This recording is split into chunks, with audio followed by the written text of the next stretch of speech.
Hi guys, this is nice math problem. 9 divided by 3 bracket 9 divided by 3 is equal what?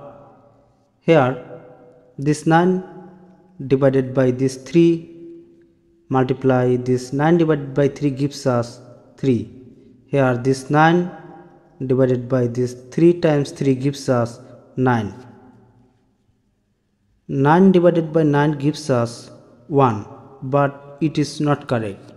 Now I will apply PEMDAS rule to solve this math correctly.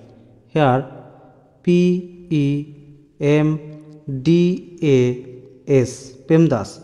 According to PEMDAS rule, at first we have to work with parentheses, then exponent, then multiplication or division, then addition or subtraction. Remember, multiplication and division have same priority. For this we have to work left to right, and addition and subtraction have same priority.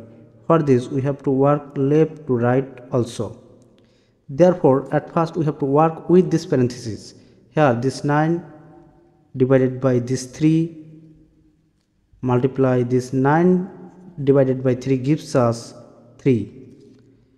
Now I have to work with this division, then this multiplication. Here 9 divided by 3 gives us 3, multiply this 3.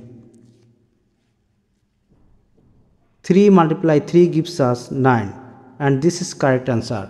Thanks for watching the video. Please like, comment, share and subscribe.